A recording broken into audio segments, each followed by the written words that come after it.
వరలక్ష్మి వ్రతము అంటే ఏంటంటే, ఈ వ్రతము సంవత్సరానికి ఒకసారి కాదు తల్లి. నా జీవితంలోనే ఇది ఎప్పుడు నాకు వరంగా నాకు ఈ మహామౌనాన్ని, ఈ ఇహము నుంచి పరము గూడా నన్ను 2 ఇచ్చే తల్లి. వ్యక్త, అవ్యక్తంలో ఉన్న లక్ష్మి. ఈ లక్ష్మి చంచల లక్ష్మి, మహాలక్ష్మి 2 గూడా ఇహపరాలు 2 గూడా ఇస్తాను లేరా అంటుంది. శ్రీ విద్య ఇస్తాను. అలానే నువ్వు ఇహంలో నువ్వు చేసిన పూజ, బాహ్య పూజ ఏదైతే చేశావో, మీ ఆడవాళ్ళు సువాసనలు చేస్తారే. హ్మ్. ఇది పెట్టుకొని మీరు చేశారు అంటే తప్పకుండా అమ్మవారు మీకు ఈ దృష్టి లేకపోతే మటుకు యద్భావం తద్భవతి. ఏదైతే కోరుతావో అదే ఇస్తుంది. మనం ఎట్లా కోరుకుంటామో తెలుసా? అమ్మ నాకొక వరం ఇవ్వమ్మా. నేను ఎవరిని తాకితే అది వాళ్ళ అది ఆ వస్తువు అంతా బంగారం అయిపోవాలి. మన కోరికలు ఇలా ఉంటాయి. నేనేది ముట్టుకుంటే అది బంగారం అయిపోవాలి. తదాస్తు అంటుంది. నీ మాయలో నువ్వు కోరుకున్నావు గదా! జీవాత్మగా. సరే తీసుకొని వెళ్ళిపోయింది అమ్మవారు. వాడు అన్నం ముట్టుకున్నా బంగారం అయిపోతుంది. నీళ్లు ముట్టుకుంటే నీళ్లయిపోతుంది. ఇక పెళ్ళాం వాడిని వదిలేసి పారిపోయింది. వీడు నన్ను ముట్టుకుంటే నేను కూడా బంగారు విగ్రహం అయిపోతానని పారిపోయింది ఇంట్లోంచి. అవునా?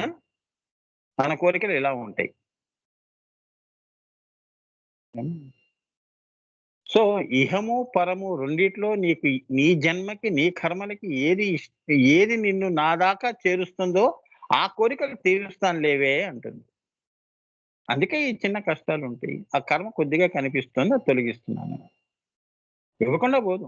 ఇందాక చేసిన దానికి ఇవ్వకుండా పోతుందా? ఏమ్మా? సో, ఆమె సర్వజ్ఞురాలు. సర్వజ్ఞ అని అమ్మవారికి పేరు. ఓం ఐం హ్రీం శ్రీం సర్వజ్ఞి. సర్వము తెలుసు. నీ కోరికేంటి? బ్రహ్మ, విష్ణు, మహేశ్వరుల కోరికలే తీర్చింది. ఆ అమ్మవారు తీర్చింది. అవునా? ఆఫ్టర్ ఆల్ జీవంగా ఇక్కడ పడున్నాం మనం. పిపిలికాది బ్రహ్మ పర్యంతం అంటే మనం ఒక కీటకములతో సమానం. కోరుకునేదేముంది? సో, నీకు ఏది శ్రేయస్కరమో అదే ఇస్తుంది. ఏమ్మా? ఏది ఇవ్వాలో అదే ఇస్తుంది. అవన్నీ గురు రూపంలోనూ ఇస్తుంది. అలానే దైవ రూపంలోనూ ఇస్తుంది. మరి మేధస్సు కావాలి అంటే మరి చదువుకున్న వాళ్ళకి కోరుకుంటారు. అవునా? భక్తుడు భక్తిని కోరుకుంటాడు. దానం చేసేవాడు కర్ణుడు లాంటి వాడు నాకు ఇంకో జన్మ ఉంటే కృష్ణ నేనెప్పుడు నా చెయ్యి పైనే ఉండాలి. నేను ఇచ్చేవాడిగా మిగలాలి. దానము చేసే గుణాన్నివ్వు. ఇదే అలానే నేను ఆ జన్మలో వెళ్తాను. అలా ఒక్కొక్కడు ఒక్కొక్క రకంగా. శ్రీ విద్యోపాసకుడు అమ్మా నాకు ఈ 2 వద్దు. ఇహము వద్దు, పరము వద్దు. నాకు సంకల్పమే లేదు అంటాడు. వాడికి నిర్వికల్ప సమాధి ఇస్తుంది. ఇది సింపుల్‌గా మనం మాట్లాడాలి అంటే. చెప్పడానికి చాలా తేలిగ్గా ఉంటుంది గానీ, అమ్మవారి దగ్గరికి వెళ్ళినప్పుడు అందరి కోరికలు ఒక్కసారి మేలుకుంటాయి. అంతేగా? ఎక్కడెక్కడో వస్తాయి అన్నీ. అంతే కదా! ఇప్పుడు నీకు 4 డబ్బులు మీ ఇంట్లో ఉన్నాయనుకోండి. మీరు ఏదో సంథింగ్ కోటీశ్వరులయ్యారు. ఎక్కడెక్కడో బంధువులు వస్తారు వరుసలు పెట్టుకొని. అవునా? అంతే అమ్మవారిని చూస్తే అలానే ఉంటుంది మరి. అందుకే అమ్మవారి దయ అదొకటే నేర్చుకోండి. గురు దయ, అమ్మవారి దయ. గురు కృపా హి కేవలం. మాతృ కృపా హి కేవలం అని మీ గురువుగారు ఈ మనుషులకి ఈ 2 పదాలతో ఇదే వరంగా ఇచ్చాడాయన. ఇదే మహామంత్రము. ఏ లోకంలో ఉన్న గురు కృపా హి కేవలం, మాతృ కృపా హి కేవలం అని అనుకోండి చాలు. ఏ మంత్రాలు వద్దు. బాలా మంత్రం వద్దు, పంచదశి వద్దు, షోడశులు వద్దు. గురు కృపా హి కేవలం, మాతృ కృపా హి కేవలం. ఇదే అన్ని మంత్రాల్లో మహామంత్రం. కదా! మహా షోడశి కంటే గొప్ప మంత్రం. అందుకే దీని ముందు స్మరించుకొని మిగతావి స్మరించుకోండి. చాలా ఇంత చెప్పాల్సొచ్చింది. ఈ యొక్క తునాభ అనే దాంట్లో. మంత్రములన్నీ బాణములు అని. ఓంకారం ఒక బాణము. నీ కన్నుబొమ్మలు ధనుస్సు. ఆ మధ్యలో ఉన్నది ఆ బాణము. ఎక్కడ సంధిస్తున్నావు? పైన బ్రహ్మము వైపు నువ్వు సంధించు అని బాణములవి. త్రివిధులు వేరుగా ఉంటాయి బాణములు. మంత్రములే బాణములు. ఒక మంచి మాట 10 మందిని మారుస్తుంది. ఒక చెడ్డ మాట 10 మందితో వైరాన్ని సృష్టిస్తుంది. అవునా? మరి అది బాణంగా తగులుతున్నాయండి మీ మాటలు అని అంటుంటాంగా. అంటే బాణము వేసినా కూడా ఆ బాధ తట్టుకుంటా గాని ఈ మాట ఇంకా బాధిస్తోంది. మరి అవన్నీ మరి బాణములు కాలే? అదే ప్రేమ, అభిమానము, జాలి, దగ్గరకు తీసుకోవటం, ధైర్యం చెప్పటం ఇవన్నీ ఎలా ఉంటాయి?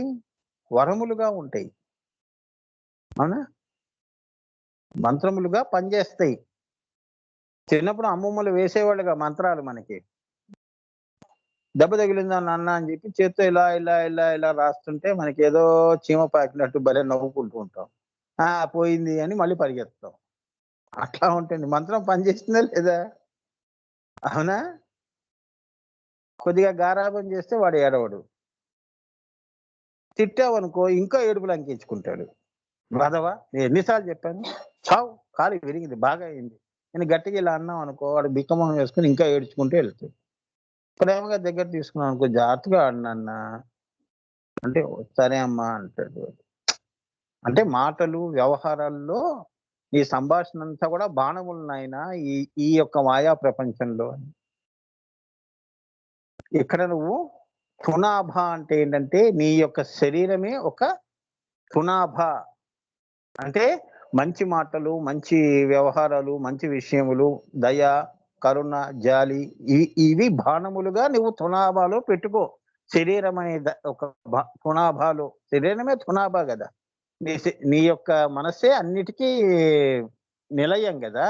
అక్కడ మంచి బాణములు పెట్టుకో. ఇదే తునాభ. ఏమ్మా? అర్థమైందా? తునాభ అంటే? అదే అంబుల పొది. నీ శరీరం అంబుల పొది. అంటే మన మన జీవులుగా మనం చూస్తే మన మనస్సే అంబుల పొది ఎలా ఉండాలి?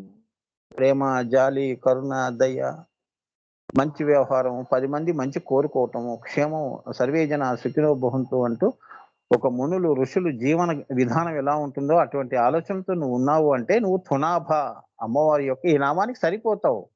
ఆ గుణాలన్నీ నీలో కనిపిస్తుంటాయి. అమ్మవారు మరి కాంతి నుంచి మరి ఎలా వచ్చింది? నాదము నుంచి కాంతి. అలా ఆ అమ్మవారి యొక్క నాదము నీలో, ఈ శరీరంలో ఆ కాంతి కనిపిస్తూ ఉంటుంది. అబ్బా! ఆయన ఏది మాట్లాడినా అమ్మవారు మాట్లాడినట్టు ఉంటుందండి. కాంతి కనిపిస్తుందా లేదా? చెడ్డవాడిని చూడండి, అమ్మో! వీడి మొహం చూస్తే భయమేస్తోంది వీడు బాబు. మంచి వాళ్ళని చూస్తే అబ్బా! ఎంత ప్రశాంతంగా ఉన్నాడండి. అవునా? కాంతి. శవం ఏం మాట్లాడుతుంది? చైతన్యంతో ఉన్న శరీరం అబ్బా! ఎంత గొప్పవాడండి అంటారు. పోయిన తర్వాత శవం అండి అంటారు.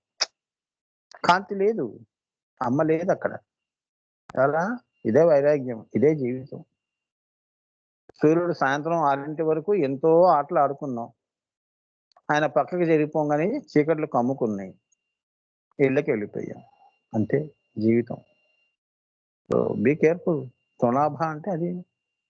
ఇక్కడ ఈ తునాభ అర్థమైంది అంటే అమ్మవారి తునాభ ఎలా ఉంటుందో నేను ఇంకా చెప్పుకుంటూ పోతే 2 గంటలవుతుంది. ఆవిడ తునాభ ఏమిటి? అసలైన తునాభ ఈం శ్రీం ఓం హ్రీం ఓం ఓం ఈ 4 బాణాలు పరా ప్రశ్నంతి మధ్యమ అది ఆ బిందువులో దాచుకుంది అమ్మవారు. సర్వ సృష్టికి కూడా ఇదే తునాభ. ఓంని పట్టుకొనే రావాలి. ఈ బాణాన్ని పట్టుకునే వెళ్ళాలి. అదే ఆయుధములు అమ్మవారివి. ఒక సుబ్రహ్మణ్య స్వామికి తీసుకున్న వేలము. త్రికోణం తీసుకున్న త్రిపుటి భంగం అయితేనే నీకు పైనది తునాభ. ఇలా మీరు ఊహ చెయ్యాలమ్మా అమ్మవారిని. ఎందుకంటే ఆవిడ నువ్వు అందుకని యద్భావం తద్భవతి. నువ్వు ఎలా చూస్తే అలా కనిపిస్తుంది. అన్నమాచార్య కీర్తన ఆయన ఒక కీర్తనలో పాడితే చాగయ్యకి ఇంకో రకంగా చెప్పాడు. ఎందరూ మహానుభావులు అని ఆయన అలా పాడాడు. ఈయన వెంకటేశ్వర స్వామిని దృష్టిలో పెట్టుకొని ఎంత ఆర్ద్రతగా పాడాడు. భక్త రామదాస్ ఒక రకంగా పాడాడు. ఆనందఘన ఇంకో రకంగా పాడాడు. ఇవన్నీ తునాభా నుంచి వాళ్ళు ప్రయోగించిన మంత్రములు, పదములు ఇవి. ఈ వరం వాళ్ళకి ఇచ్చింది అమ్మవారు. చూసారా? మన జన్మకి ఎప్పుడైనా మనం రాయగలుస్తాం ఒక పాట? ఏమ్మా? మెసేజెస్ సరిగ్గా చెయ్యం. ఫోన్‌లో ఓపిక లేదు. అవునా? ఓకే అంటాను కూడా ఉట్టి కే రాస్తున్నాం. అంత బద్ధకం మనకి. ఓ కూడా పెట్టం. కే అంటే ఓహా! మనవి పక్కవాడే అర్థం చేసుకోవాలి. ఓకే అంటున్నారా అని. బికాజ్ అని బి పెట్టి ఎస్యుఓజెడ్ అని పెడతాం. బిఈసిఏయుఎస్సి అని టైప్ చేయడానికి కూడా తెలియదు. అలాంటిది అటువంటి వాడిని అమ్మవారు తలుచుకుంటే ఇహము పరము రెండో కూడా ఇచ్చే తల్లి ఆమె అని అర్థం చేసుకోండి. తునాభ అంటే అది. అంటే నాదముతో వచ్చే పదములు, బీజములు, మంత్రములన్నీ బాణములు, ఇవి బ్రహ్మమును చేర్చే బాణములు. నువ్వు కింద గురువులు ఇచ్చిన బీజ మంత్రములు కానీ, ఇప్పుడు నేను చెప్పాను చూడండి, గురు కృపాహి కేవలం, మాతృ కృపాహి కేవలం పెట్టుకొని కూడా ఇదే బాణముగా నువ్వు అమ్మవారి బిందువులకి వెళ్ళిపోతావు. సమస్యే లేదు. ఇవే బాణములు చక్కగా నువ్వు ప్రయోగించాలి. కళ్ళు మూసుకొని ఎక్కడ పడితే అక్కడ వేయటం కాదు. అదే ధ్యాతృ ధ్యేయం సరిగ్గా ఉండాలి, లక్ష్యం సరిగ్గా ఉండాలి. అర్జునుడికి అటువంటిది ఉంది. కన్ను అంటే కన్నులో కను పాపని సంధించాడు వాడు. అంత పర్ఫెక్ట్ గా ఉండాలి నీ ధ్యేయం. అర్థమైందా? అది చెప్తున్నాడు. ఏమా, ఈ గురువులు నీకు ఇచ్చినవి ఇవి బ్రహ్మమును చేర్చే బాణములు. అంతేగాని ఇహంలో మాయని పెంచే సంభాషణలోను భాష్యాలు కావు ఇవి. ఏమ్మా, మాయ నుంచి తరింపజేసే బాణములు ఇవి. గురువు ఇచ్చింది అది. అవిద్య నుంచి విద్య ఇచ్చాడు. నిన్ను స్త్రీ చేశాడు. స్త్రీ విద్య ఉట్టి విద్య కాదు. ఉట్టి విద్య ఇచ్చేది మన స్కూళ్ళల్లోనూ స్థూల విద్యలు, అవన్నీ అపర విద్యలు, నీ ఆత్మకి పనికిరానివి. ఆయన స్త్రీనే ఇచ్చాడు. ఆ స్త్రీ నుంచే ఇగో ఈ అపర విద్య వచ్చింది, మాయ వచ్చిందిరా పిచ్చివాడు, అది తెలుసుకో అని ఆఖరిగా మంగళం మహత్ చెప్పేవాడు గురువు. నువ్వు డిగ్రీ చేయి, పిహెచ్డి చేయి, చివరికి ఆయన వచ్చి ఏమంటాడు, ఇదిరా శ్రీ విద్య, నువ్వు చదివిన చదువు అన్నిటికీ ఇదిగో ఇది శ్రీ విద్య, వ్యక్తము అవ్యక్తము చాలా అన్నాడు. ఆ రెండింటి దగ్గర నిన్ను కలుపుతాడు. అందుకే శ్రీ విద్య ఎప్పుడు కూడా ఇది ఒక సబ్జెక్ట్ కాదు. ఈ పుస్తకంలో ఈ శ్రీ విద్య ఉంటుంది. బయాలజికల్ సైన్సెస్, జంతు శాస్త్రాలు, ఇట్లా ఒక పుస్తకంలో 200 పేజీలతో ఉండదు శ్రీ విద్య. అన్ని చోట్ల విస్తరించి ఉంటుంది. అందుకే ఇది ప్రతివాడు కూడా శ్రీ విద్యా మార్గంలో రావచ్చు. కుల మత అతీతంగా, అంటే క్యాస్ట్, క్రీడ్, కలర్, సెక్స్ ఏవైనా కూడా అందరూ కూడా ఇది నాది అని చెప్పుకోవడానికి లేదు. అందరిది అని చెప్పుకునే ఇది ధనము, నిధి ఇది. ఒక ఖురాన్ గాని, ఒక భగవద్గీత గాని ఇట్లా అన్నమాట. అంతా స్త్రీ విద్య యొక్క విస్తరింపది. శాఖోపశాఖలుగా విస్తరించింది సృష్టిలో అని. ఒక విత్తనము మించి ఆ విత్తనమే స్త్రీ. దాన్ని తెలుసుకోవటమే విద్య. ఇగో ఇవన్నీ చెట్టు కాయని చూసి చెప్పచ్చు అన్నట్టుగా ఒకటి పట్టుకున్నా చాలు. బా, ఏం విత్తనం అండి ఇది, ఈ విత్తనం వేస్తే మంచిదండి. అవునా? తులసి విత్తనాలు ఎలా ఉంటాయి? ఎక్కడ పడితే అక్కడ జల్లుతాం, ఎక్కడ పడితే అక్కడ పడేయంగా. అవునా? ప్రతి చెట్టు కింద వేసేస్తాం, తులసి వనం చేస్తాం. అదనమాట మీరు తెలుసుకోవాల్సిన విషయాలు ఇవి. ఇప్పుడు అర్థమైంది ఎంత గొప్పగా ఈ నామం తునాభ అనేది ఎంత చక్కగా చెప్పారు. మీ జీవితమే తునాభ. ఆయన ఒక మంచితనానికి తునాభ. వాళ్ళ ఇంటికి వెళ్తే ప్రేమ అండి, ప్రేమ నిండి ఉంటుంది. అంటే గురువు గారు సౌ అనే శక్తి అనే బాణాలంతోటి మనం అది గోప్యంగా, అంటే గోప్యం, రక్షణ అని కూడా వస్తుంది కదా. అవే రక్షణ చేసుకుని మన క్లీమ్ అనే ఏమంటారు, మనం ఈ పంచేంద్రియాల అనే ఏనుగు మీద వజ్రాయుధం అనే దండం, అంటే వజ్రాయుధం మీరు దండం మీతోటి మనం పైకి వెళ్ళేది అనేది అది అనేది కూడా అర్థం చేసుకోవచ్చు కదా గురువు. వెరీ గుడ్, వెరీ గుడ్ నాన్న. ఇలా కూడా అర్థం చేసుకోవచ్చు. అదే చెప్పాను కదా నాన్న, నీకు అమ్మవారు ఈ రకంగా అనుభూతి ఇచ్చింది. అవునా? ఎంత గొప్పగా ఇచ్చింది చూడండి. కరెక్టే. వజ్రాయుధమే నీ యొక్క వెనుభావము. ఆ తల్లి ఆ వజ్రాయుధంలో సెరిబ్రో స్పైనల్ ఫ్లూయిడ్ గా జాగృతమై పైకి ప్రస్థానం చేస్తుంది. మూడో కన్ను దగ్గర ఇంద్రుడు, ఇంద్రస్థానము అంటే ఇంద్రియములు జయించటం, అంటే జీవన్ముక్తి స్థితిని తెచ్చుకోవటం అని. మళ్ళీ నాకు ఇంద్రియములతో పని లేదని అలా కూడా మనం చేసుకోవచ్చు నాన్న. సింపుల్ గా బాగా చెప్పారు తల్లి. అమ్మవారు ఆశీస్సులు తల్లి నీకు. ధన్యవాదాలు. Very good, very good. ఇప్పుడు అందుకే అమ్మవారు ఏమిటి మంత్ర రూప మహేశ్వరి అని అన్నారు. మంత్ర రూప మహేశ్వరి. నువ్వు అమ్మ నువ్వు అన్నావు అంటే అది మహామంత్రం. శ్రీమాతను మించింది ఏముందమ్మా? ఓం ఐం హ్రీం శ్రీం శ్రీమాత్రే నమః. తర్వాతవన్నీ మామూలు నామాలమ్మా. ఆమె యొక్క విభూతులు. అమ్మకి పిల్లలు తల్లిని అమ్మ అంటే టక్కన హక్కుని చేర్చుకుంటుంది. అవునా? అంతే కదమ్మా. ఇప్పుడు అది ఏమైంది? అమ్మ అని అనటానికి ఒక ఫాదర్స్ డే, మదర్స్ డే పెట్టుకొని మురిసిపోతున్నాం. అంటే అమ్మ అనటానికి కూడా ఆ ప్రేమ చూపించడానికి కూడా సంవత్సరానికి ఒకసారి నేను మదర్స్ డేలో నేను అప్పుడు అలా ఆ ప్రేమ చూపిస్తానమ్మా. ఇప్పుడు ప్రేమలు ఇలా ఉన్నాయి. ఏమ్మా? సో ఇక్కడ ఏంటంటే అమ్మ శ్రీమాత్రే నమః. ఓం ఐం హ్రీం శ్రీం. అందుకే గురువు గారు ఏం చేశారు? గురు కృపాహి కేవలం మాతృ కృపాహి కేవలం అన్నారు. చాలా అటువంటి ఉత్కృష్టమైన స్థానాన్ని గురువుగారు మంత్రంలో పెట్టారు. అదే మంత్ర మహేశ్వరి స్వరూపం. ఆమె గురు గోవింద రూపిణి, ఆవిడే మంత్ర మహేశ్వరి, ఆవిడే అన్ని మంత్రములకు తల్లి శ్రీమాత. నువ్వు ఏ దేవతనన్నా తీసుకురా, ఆ దేవతకు కూడా నేనే ఇవ్వాలి. నేను ఇస్తేనే నీకు ఇస్తుంది. చాలా ఊరికే గుళ్ళు గోపులా తిరగటం కాదు, నదుల్లో మునగటం, జలుబు వచ్చేలా సముద్ర స్నానాలు అని చెప్పి అక్కడికి పరిగేయటం. ఎన్ని సముద్రాల్లో మునిగినా అసలైన ముద్ర ఒకే ముద్రలో ఉన్నది పరాశూన్యం. చాలా అంతే కదా. అది చెలికితేనే వచ్చింది శ్రీచక్రం. అదే పాల సముద్రము అన్నారు. అదే తెలుపే శ్వేత శ్వేత రక్త శుక్ల ప్రభావిష్ణం అతర్క్యం త్రైపురం మహం. అక్కడ చిలకడం అయింది కదా. సంఘర్షణ వికర్షణ అన్ని జరిగాయి కదా. జరిగితేనే ఆ శివశక్తుల్లో ఈ శ్రీచక్రం అనేది అమృతం అనేది వచ్చింది అని, అమృతం పుట్టింది అని. అంటే ఆయన సంకల్పం సాకారం అయింది అని. సాకారం కావటమే అమృతము. అదే మంచి గడియలు, అమృత గడియలు. చాలా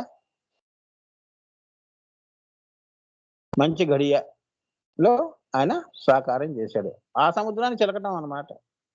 నీ మనసును కూడా మేధో మదనం చేస్తే నీకు తప్పకుండా ఇటువంటివన్నీ వస్తాయి. మంచి ఆలోచనలు వస్తాయి. మనం మేధో మదనం చేయంగా మనసుతోనే బాధపడుతుంటాం. మనస్సునే మనోవేదన, మనోమదన, మనసుని మదిస్తూ ఉంటాం ఎప్పుడు. ఇంకేం ఆలోచన చేయాలి, వీడిని ఏమనాలి, వాడిని ఏమనాలి, అవునా, వీడికి వాడికి పెడదాం, ఇటువంటి ఆలోచనలే మనకి.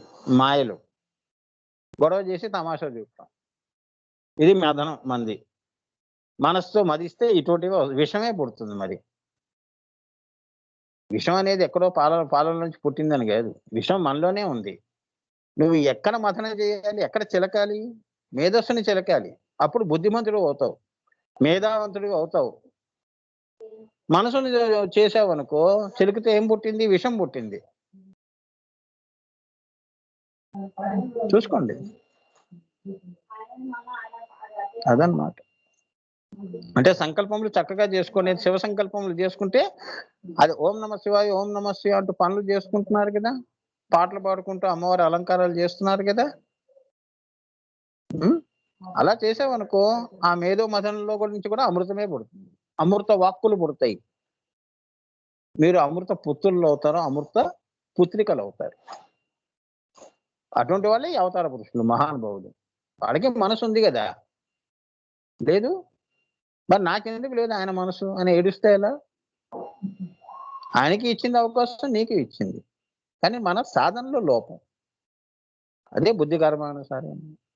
ఒకటి ఇప్పుడే చేస్తాడు పని, వాడు చేసాడు, నేను 1 గంటలో చేసేస్తా రేపని వీడు పడుకుంటాడు. ఆ రేపు అనేది రాదు. అవునా? అంతే కదా. ఎప్పుడు కూడా బద్ధకం ఉండకూడదు. యాక్టివిటీ అంటారు. అనుకున్నదే మంచి పని ఏదైనా ఉంది అంటే అప్పటికప్పుడే చేసేసారు. దానికి తిది వారం నక్షత్రాలు చూసుకుంటే ఎలా? సో ఇప్పుడు ఇవి బ్రహ్మముని చేర్చే బాణములు. వాటిని దాచిపెట్టింది తూణము. సో తునీరము అంటే అమ్మవారు మంత్రరూప మహేశ్వరి అని అర్థం. అంటే ఏంటంటే ఈం నమః. పరాశూన్యంలో ఈంలోనే అన్ని తునీరములు ఉన్నాయి. ఏమిటా మంత్ర తునీరములు? శ్రీం హ్రీం ఓం. చివరికి నువ్వు చెప్తూనే అమ్మవారు 64 కోట్ల దేవతల పేర్లు అన్ని కూడా ఆ తునీరాల్లో ఉన్నాయి, ఈంలో ఉన్నాయి అని. అందుకే ఆవిడ మంత్రరూప మహేశ్వరి అని. అలా చూసుకోండిరా వెధవా అని. రాముల వారి దగ్గర ఈ బాణం లేదు, ఆ బాణం లేదని ఎందుకు అనుకోవటం? అవునా? ఆయన తునీరంలో అన్ని అస్త్రాలు ఉంటాయి. శ్రీకృష్ణుడి దగ్గర అన్నీ ఉంటాయి. అమ్మవారి స్వరూపాలు వాళ్ళు. ఇక అమ్మవారేంటి ఇటువంటి వీళ్ళందరినీ కూడా ఆమె నుంచి వాళ్ళందరూ వచ్చారు కాబట్టి ఆమె మహా తునీరము. నువ్వు ఆ తునీరాన్ని నువ్వు చెయ్యి చాలు. ఈం ఈం నమః, ఈం ఈం నమః. ఇదంతా నువ్వు ఈ మూలాధారం నుంచి ఆజ్ఞాచక్రమం బ్రహ్మకచ్చము అదంతా దాటితే గాని ఈంకారం నువ్వు చెప్పలేవు. అందుకే అది ఎప్పుడు అదృశ్యంలో ఉంటుంది. అదే మహాషోడశి బీజము అంటారు. అది ఎవరు గురువులు ఇవ్వరు. ముందు కిందవి చేయవు. ఏబీసీలు లేకుండా ఊరికే నేను చేసేస్తా, ఇంగ్లీష్ మాట్లాడేస్తా అంటే ఎట్లా? ఏబీసీలు రాయటం రాదు గాని. ఆల్ఫాబెట్సే తెలియవు. మంత్రం అంటే ఏంటో తెలీదు. మంత్ర అనుష్ఠానాలు తెలియవు. శక్తి అంటే ఏమిటి? కీలకం అంటే ఏమిటి? ఈ మంత్ర వీర్యం ఎప్పుడవుతుంది? మంత్ర వీర్యం అయితే పొందే ఆనందం ఎలా ఉంటుంది? ఏమీ తెలీదు. ఆయన చెప్పాడు, నేను చెప్తున్నా. రామచిలక పలికినాడు పలుకుతే ఎలా? ఆంజనేయ స్వామి రామ అంటే ఒక అర్థం ఉంది. రామచిలుక కూడా మరి రామ రామ అంటుంది. మరి ఇది అన్నదానికిను ఆంజనేయ స్వామి చెప్పిన రామాకి తేడా ఉంది గదా! అందుకే ఊరికే గురువుల్ని ప్రాణం తీయకూడదు. మంత్రం ఇయ్యండి, మంత్రం ఇయ్యండి అంటే ఇలానే ఉంటుంది. గురువుగారు లక్షాలు చేశాను మీరు చెప్పినట్టు నాకేం కాలేదంటాడు. ఏమవుతుంది? రామచిలకకేం తెలుసు? మంత్ర స్పృహే లేదు. గురువుగారు ఇచ్చింది సామాన్యమైన మంత్రం కాదా? దాని విలువ తెలీదు గదా! చిన్నపిల్లలకి డబ్బు విలువ ఏం తెలుస్తుంది? పెద్దవాళ్ళంటే 10 సార్లు జేబులో చేయి పెట్టుకొని తడుముకుంటూ బయటికెళ్తారు. ఓ 10,000 గాని, 3,000 జేబులో పెట్టుకున్నారనుకోండి. 10 సార్లు జేబులో చేయి పెట్టుకొని ఉందో లేదో లెక్కెట్టుకుంటాడు. లోపల జేబులోనే లెక్క పెట్టుకుంటుంటాడు. 1, 2, 3, 4, 5, 6 అవునా?